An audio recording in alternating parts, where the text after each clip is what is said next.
5-ish Minute Lore proudly presents the Disaster Piece production.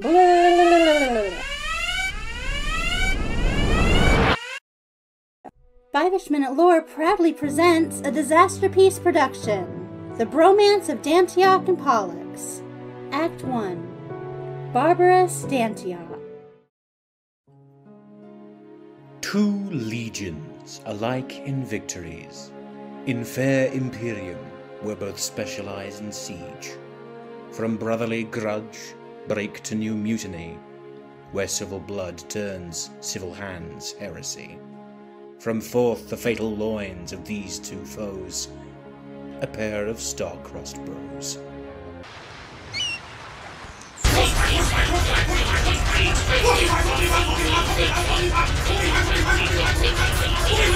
General Medicaid warning. The views expressed in 5-ish Minute Lore, the lore delivered in rants, are sanctioned by their scholar Progenium as excess rageous. Prolonged exposure can result in loss of IQ, high blood pressure, random outbursts, and blunt force trauma to the skull, resulting in unconsciousness. Please consult your local physician for more information. Warsmith Barabas Dantioch, an uncomplicated yet admirable man, who lived by his principles all the way to the very end, even sacrificing himself for them. Oh, Baker may be in trouble here. Death Mark tries to clean it up for Ryu. Oh, look at the cleanse, look at the moves! Baker, what was that? If you took the Iron Warriors and turned the Legion into a cooking show, it'd be Hell's Kitchen, with Perturabo growing a blonde mop and cutting loose on all the Iron Warriors who are trying to serve substandard food. Why aren't you going to cut them then? Because if I cut them, all the juice will come out, Chef. Why? Because the juice will... Why? In Hell's Kitchen 30K, there was only a few that Gordon Ramsay of the 30th Millennium didn't want to throw a sledgehammer at, and Dantioch was one of them. Barabas Dantioch is one of the few Iron Warriors that Perturabo actually liked, mainly because Perturabo didn't see him as being completely useless.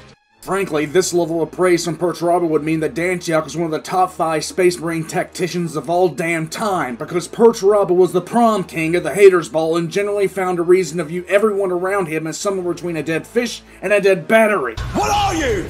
An idiot sandwich. Dantioch was placed in command of the 51st Expeditionary Fleet and was given an entire grand company of Iron Warriors. Then, like most Iron Warriors, he was tasked with fighting something absolutely horrific to even contemplate. In his case, it was the Harud. Damn, nature, you scary. If you don't know what the Harud do, they suck all the life out of you and leave you aged and withered, kinda like a bad girlfriend with a spending habit. The only difference between the two is you might get over the girlfriend, but the Harud is permanent. They do this with something called the entropy field, which would cause steel to rust to nothing in seconds and age a Space Marine so rapidly they would literally die mid-charge due to old age. Yeah, it was that insane. Half of the bolt rounds the Iron Warriors shot wouldn't detonate because when they hit the entry field, the firing mechanism might not make it through. Dantioch went through a bad breakup with his Harud girlfriend and wound up with ruined credit, as well as being physically older than the Emperor himself and crippled for life, with over half the Grand Company dead. How it feels to chew 5 gum. New 5 gum. Stimulate your senses. Being just a bit annoyed at the way the war was being prosecuted under Perturabo's direct orders, he made the mistake of thinking Perturabo actually gave half a shit what his opinion was. Perturabo immediately demanded to know, Where's the lamb sauce? Then demoted Dantioch to garrison duty. Insult to injury, Perturabo made Dantioch's name into a meme for the 4th, turning his name into a synonym for epic fail. In bird culture, this is considered a dick move. This didn't break Dantioch's spirit, however. It also didn't change the fact he was one of the most savage Space Marines to threaten life in a universal sense in the 30th Millennium. He made himself a mask of iron, shaped into the symbol of the Iron Warriors, and put it on his face while it was still red hot from the fucking forge. He figured it'd be easier to beat the metal into place when it was already on his skull. Then he dunked his head in ice water to seal it in place. Oh, that is hardcore. At that point, he decided if he was going to garrison this place, he might as well do it right, and constructed the fortress of Scarenhold. Like with all real estate, it's location, location, location, and just so you know, he built this fortress in an underground cave hanging upside down over a lake of Promethium. If you don't know what promethium is, let me inform you. Promethium is essentially high-octane, slow-burning gasoline that sticks to whatever it hits. He had built a fortress hanging upside down in a cave with a lake underneath that was filled with the same liquid they use in flamethrowers. Batman ain't got shit on Barbaros. When Perturabo turned against the Emperor, the Lord of Iron wanted to use Dantioch's garrison for a supply base, and Dantioch told Turabo to get his own. Overhearing this, an Ultramarine who had infiltrated Dantioch's garrison... Hold on a second, hold on. Let me 1 second. O Panzer of the Lake, I come seeking your wisdom. How in the bluest of fucks did an Ultramarine infiltrate an Iron Warrior's garrison? It was Matt Ward.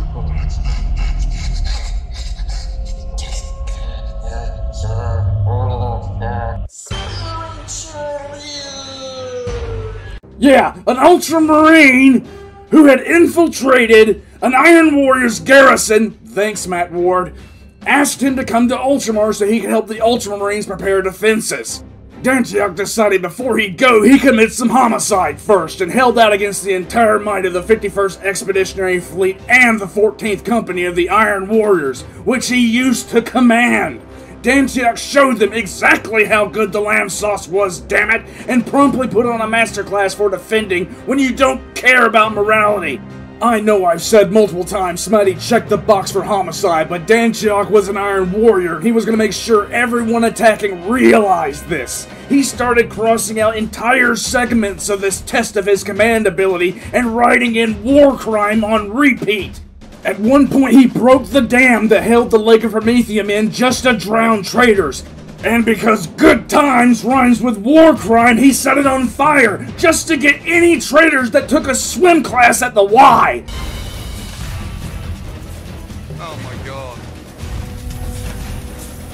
The duck's burned! You're cooking in a burnt pan, you fucking dick! Eventually, the traitors just started deploying Titans, including Imperator, just to break the fortress's defenses. The fortress was eventually going to fall. It was simply a matter of time. Dantioch and the survivors of his garrison jumped in all chat and typed in GG, easy, and then promptly revealed their Beef Wellington. Are you sure this will work? I have no idea!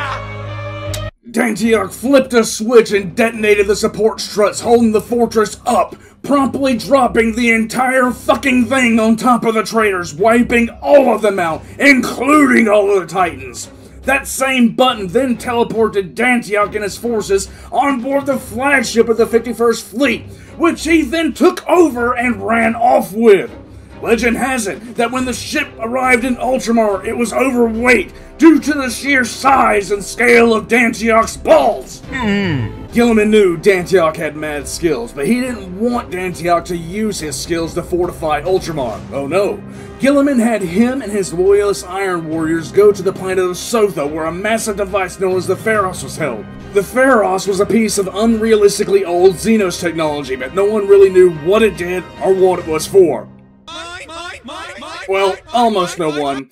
You see, the Pharos had been built by the Necrons, and the Necrons build things to last. The entire facility was built out of Blackstone. Quick lecture on Blackstone. Necrons build a lot of things with it, but it's more technology than building material. Typically, it's used to do one of two things. Blackstone can either negate warp energy altogether, like with the pylons on Cadia, or enhance it. The Pharos did the latter, but in a very specific way, using empathy of all fucking emotions. Like seriously, they're the Necrons! When does empathy come into play? Anyhow, the Necrons used the Pharos and 7 other sites just like it to navigate and communicate galaxy-wide. The facility was the size of a mountain and was literally powered by a fragment of a star god called a Catan, which at some point I'll get into, because, well, they were colossal dicks. Necron history is deep, and at some point I'll get into it, but needless to say, if the Eldar weren't total pricks, the universe wouldn't be half as screwed up as it is right now. For all their arrogance, there isn't a single species that has done more damage to the universe than them. If you were in my toilet bowl, I wouldn't bother flushing it. My bath mat means more to me than you. Back to the Pharaohs. Despite being handed a task with no instruction manual, even half a clue how to begin, Dantioch went to it with gusto. When a few shit-stained word-bearers summoned the Ruin Storm, Dantioch was the guy who figured out how to use the Pharaohs to light up Ultramar like a second Astronomicon. It gave any shit trying to use the warp a fixed point to navigate to. Why did Gilliman allow this? Why did he encourage it? Why did he sanction it? Well, basically Gilliman was so screwed up in the head after Calth, he was just crossing out entire segments of Big E's Don't Do This list. The Codex Astartes does not support. Shut your fucking mouth! Shut the fuck up, you cunt! You see, Dantioch was doing his dead level best to figure out how to do literally everything he could with the Pharaohs, and part of that included figuring out how to use Space Instant Messenger. Dantioch, despite using technology over 60 million years old without even a button that told him how to turn it on and off, was within a month using the Pharaohs for instant communication with Macragge, and the big blue Boy Scout was having dreams of empire even as Dantioch continued to refine his processes. Eventually, Dantioch had gotten so good at manipulating the technology that he was broadcasting himself. Dantioch began appearing as a fully fledged hologram to those on Macragge, even as they appeared the same way to him on Sotha.